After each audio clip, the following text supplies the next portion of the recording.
Olá, minhas queridas. Esse é o podcast Travessias, um espaço para ampliar nossas vozes e falar sobre o que nos transforma e o que nos atravessa na jornada da maternidade. Hoje, nós vamos contar a história da Letícia César, uma mulher que precisou reconstruir sua relação com o amor e com o futuro, que sonhou com a maternidade e que nessa trajetória precisou enfrentar o inesperado, a emergência, a dor, o luto. A história da maternidade da Letícia começou cedo, quando ela e o namorado conversavam sobre ter filhos e o sonho foi sendo semeado no coração dos dois. Entretanto, ela teve uma infância muito difícil, que ela já até contou pra gente em um episódio do podcast Basta Sentir Maternidade. Ela perdeu sua mãe por conta da violência doméstica quando ainda era criança. Ela e seus irmãos foram criados por sua avó, que, com muita sabedoria, sempre deu esperança a eles e mostrou um caminho diferente. Então, mesmo com o sonho da maternidade nascendo, por causa das questões da infância, a Letícia nunca imaginou que chegaria ao casamento, muito menos à maternidade. Era algo distante, quase improvável. Mas a vida foi abrindo caminhos. Foram 10 anos de namoro, até que vieram a faculdade, a casa, o casamento, tudo no tempo deles. E 1 ano e meio depois de casados, decidiram tentar. Vamos começar agora? Quem sabe no mês que vem acontece. Não foi assim. A ansiedade veio, a dúvida também, e só depois de 9 meses veio o positivo do Bernardo, uma gravidez natural, descoberta pouco depois de fazer a esterossalpingografia, assim que começaram as investigações sobre a fertilidade. Era março de 2020, o mundo prestes a parar com a pandemia.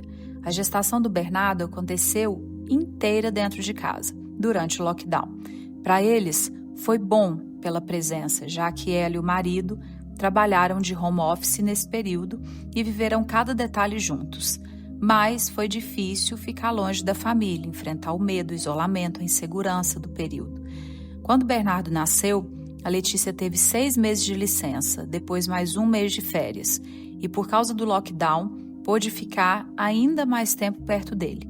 Hoje continua no trabalho, mas com uma rotina híbrida que permite estar mais presente. O plano era ter um segundo filho quando Bernardo tivesse por volta de 2 anos.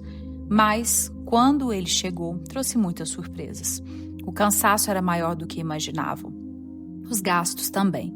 Eles tiveram que fazer reajustes. Decidiram adiar o plano da segunda gestação por um tempo. Foi só em 2023 que retomaram as tentativas, confiantes de que a segunda gestação viria rápido. A Letícia lembra de ouvir de algumas pessoas que depois da primeira, tudo flui mais fácil. A cada novo mês, ela acreditava que viria. E realmente aconteceu. Em julho de 2024 veio a confirmação. Ela estava grávida de uma menina, a Sofia. A gestação começou tranquila, assim como tinha sido do Bernardo. Letícia descobriu uma diabetes gestacional, mas controlou com dieta e acompanhamento. Os médicos alertaram que, nas semanas finais, talvez ela precisasse de insulina. Um susto inicial, mas tudo sob controle. Abre aspas. Vamos viver um dia de cada vez. Fecha aspas. Era o que ela pensava. Até que no dia 22 de novembro, chegou o dia de fazer o ecocardiograma fetal. Letícia estava apreensiva porque nesse dia teve um pequeno sangramento, algo que acendeu um alerta. Entretanto, na hora, apesar do médico não conseguir completar o exame por causa da posição do bebê, ela ouviu o coraçãozinho da Sofia e aquilo acalmou. Ao sair de lá, Letícia viu que o sangramento parecia estar mais intenso e à medida que o dia passava, ele aumentava. Então, decidiu ir ao pronto atendimento. Lá, os médicos tentaram novamente fazer o exame. O médico viu que o fluxo sanguíneo para o bebê não estava adequado. Havia risco para o crescimento da Sofia e o ultrassom mostrava um deslocamento de placenta. Letícia precisaria ser internada. A notícia a desmontou. Ela estava bem, confiante, sem dor, sem histórico, sem imaginar que algo sério estava acontecendo. A médica explicou tudo com calma, reforçando que estava assistida, que o hospital não tinha UTI neonatal, mas que se precisasse, ela seria transferida. Letícia foi se acalmando. O marido saiu por alguns minutos para comer algo, enquanto ela descansava na maca e aguardava a vaga no andar da maternidade. 10 minutos depois que ele saiu, Letícia sentiu algo quente escorrendo pela perna. Quando levantou para olhar, era sangue vivo, muito sangue. Ela chamou o profissional que estava no biombo ao lado, me ajuda, e a enfermeira largou tudo, chamou a médica e correu para atendê-la. O sangue não parava. Letícia começou a perder a força, a mente ficando lenta. Tentou ligar para o marido, não queria assustá-lo, disse apenas: "Você pode voltar, por favor?" E ele voltou correndo. A médica chegou, tentou ouvir os batimentos e não encontrou. Ela precisaria ir para uma cesariana de emergência. Letícia lembra dos flashes, corredores, luzes, elevadores, coágulos de sangue na maca e o centro cirúrgico. A princípio, seu marido entraria para acompanhar a cirurgia, mas depois avisaram que ele não poderia. Era uma cirurgia de risco e talvez eles precisassem até tirar o útero. Letícia conta que nesse momento ela já sabia, a Sofia tinha partido. Ainda assim, a médica perguntou: "Se ela nascer com vida, você quer conhecê-la?" "Sim, é claro que eu quero", ela respondeu. Foi tudo muito rápido e confuso. Letícia não tinha muito tempo para processar o que estava acontecendo. A única coisa que ela pensava é como um instinto de sobrevivência era: Jesus não me deixa morrer. Com a anestesia da cesárea, ela apagou. Quando acordou 2 horas depois, ouviu alguém chamando seu nome. O marido estava ao seu lado. Ele havia segurado o corpinho de Sofia e o envolvido com carinho e o levou até Letícia. Ela teve o seu momento com a filha e disse: "Me perdoa se eu não fiz o melhor. Eu te amo." E assim elas se despediram. Letícia teve alta para o quarto. A médica autorizou que ela fosse ao enterro. Estava forte o suficiente para se despedir. Sofia nasceu com 25 semanas. E a vida naquele momento se partiu. O retorno para casa foi delicado. As coisinhas de Sofia estavam lá. E para Letícia, não mexer doía demais. Então eles foram guardando tudo aos poucos, com cuidado, com carinho. Algumas peças ficaram guardadas, outras foram doadas. E de vez em quando ela ainda pega algo, olha, sente. É uma forma de lembrar. Eles também vão ao cemitério, deixam uma flor, um gesto simples, mas muito significativo. E sempre conversam sobre ela. Letícia diz que o que foi fundamental durante esse tempo foi que ela e seu marido não deixaram que o silêncio criasse um buraco dentro de casa.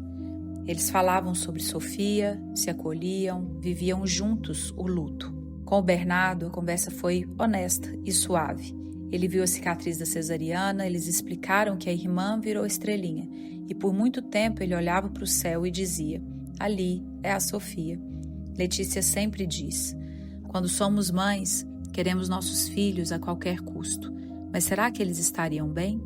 Às vezes o melhor para eles não é o mesmo que queremos para nós." Ela foi reconstruindo como pôde, seu marido também. E no início, ele disse que não queria tentar de novo. O medo era maior que o desejo.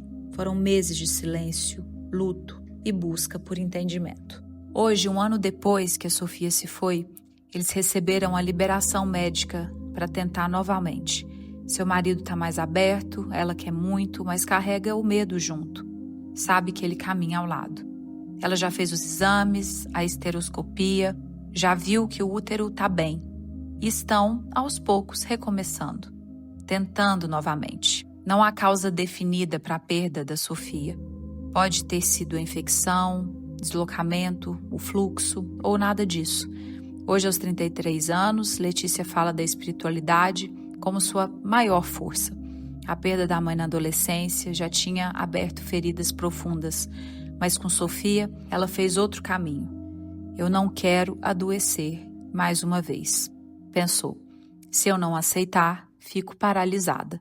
Ela decidiu transformar a dor em sentido, compartilhar para curar, permitir que a história da Sofia esteja presente nos dias felizes e acolher mulheres que passam pelo mesmo, porque, como ela mesma diz, não é sobre mim, é sobre Deus e o propósito dele.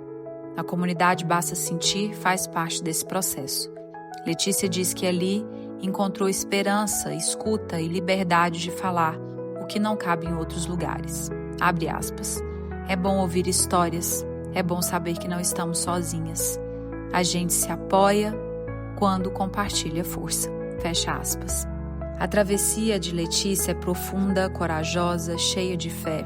Ela nos lembra que o amor não se mede pelo tempo vivido, mas pela intensidade do vínculo. E que mesmo quando a vida traz surpresas desafiadoras, existe um caminho, uma forma de ressignificar. E se você também quiser compartilhar a sua história, envie um e-mail para contato@bastasentir.com.br com o assunto podcast Travessias. Um beijo e até a próxima.